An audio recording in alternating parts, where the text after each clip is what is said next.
Opening day of round 2 of the Middle East peace talks, but Jordan, Lebanon, Syria, and the Palestinians have all vowed to be there. As Ralph Begletter reports, Israel's absence could threaten the peace process. Israel's refusal to accept the U.S. proposed starting date for the next round of Mideast peace talks left the United States essentially speechless.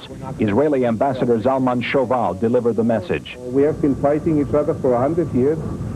A few days here, a few days there shouldn't make much difference. The Bush administration tried to make the best of it by welcoming Israel's acceptance of Washington as a location for the talks, even if the date is unresolved. We think that it is very important that we, to be candid, get on with it. And what is important is a continuation of the talks that began, what is it now, 3.5 weeks ago in Madrid.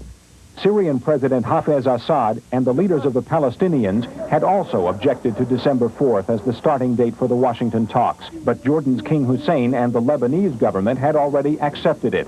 So the United States won't change its invitation. Facilities for negotiations, rooms, phones, and security will all be ready beginning on December 4th. If there were agreement on substance between the parties, I think most of these procedural issues could be easily overcome. No sooner did Israel reject December 4th than Syria and the Palestinians accepted it. Diplomats fear the Arab move will make Israel's absence more glaring. Israeli diplomats suggest they're tired of being dictated to by the United States. Well, clearly they felt that the American invitation was more in the form of an ultimatum or a diktat, in the form of an invitation following consultations between all the parties. Bickering over arrangements is an historical hallmark of Arab-Israeli negotiations. Baker and some of his staff consider it childish.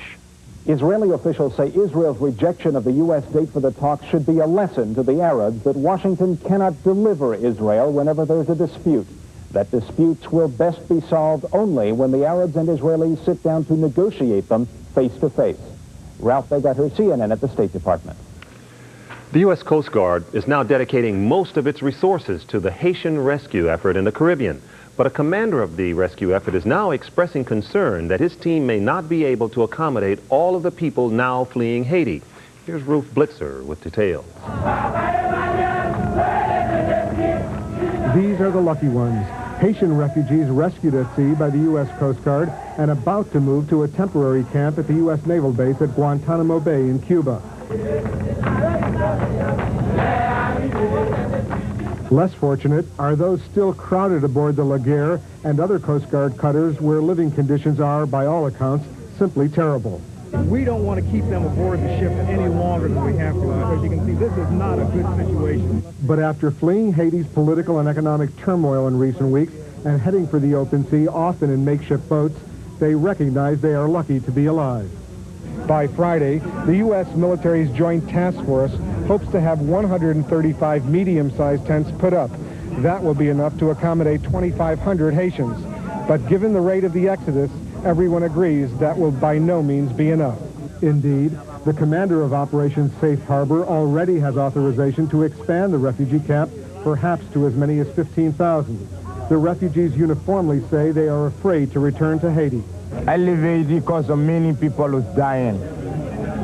Who's killing them? We don't know. This mother of 4 says she left Haiti after her father was killed. She longs to join her mother in Miami. Upon arriving at the tent city at Camp Bulkley, the refugees are carefully processed. They're given showers, fresh clothes, and a medical examination. Only an initial batch was tested for the HIV virus that leads to AIDS. U.S. military doctors say 7 to 10% tested positive. Initially, the screening was done in response to requests from other countries who were interested in taking some of the migrants. Men and women are kept in separate sections. Children stay with either their mothers or fathers, but they're not complaining. Is the mood of the Haitians here good or bad? Very, very good. Why is it so good?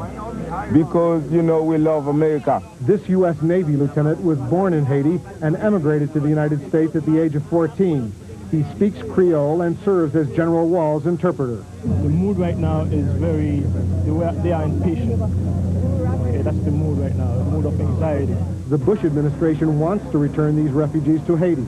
Next week, a U.S. court is scheduled to decide whether that is legal. The Haitians are frightened, and the U.S. military is concerned the refugees' patience could erupt into anger if they are physically forced to return home. Wolf Blitzer, CNN, at the U.S. Naval Base in Guantanamo Bay, Cuba. On this Thanksgiving Day, a day of bounty, groups throughout the city are sharing some of it with the poor, the elderly, and the homeless. Our Roseanne Tellez is standing by at one such place, the Christian Industrial Center, where volunteers are busy helping out today, and Roseanne has been busy passing out some of the meals too, right, Roseanne? Well, Bob, I can tell you that here at the Christian Industrial League, they're expecting to serve some 1,200 meals today to homeless and needy people, that by the day's end. And thanks to the help of about some 200 volunteers, it's not just a free meal, it's an event.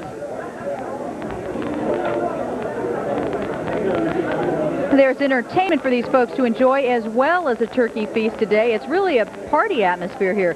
Volunteers dressed like pilgrims and Indians are serving these people at their tables, just like a restaurant. Many volunteers tell us they're giving up their own holiday meals to be here today, but they say that's okay with them. And it's the same story at other centers all across Chicago today. Volunteers started bright and early, putting on their aprons and going to work in the kitchen to whip up these dream meals here. Not everyone has to go to a shelter for help with their holiday meal.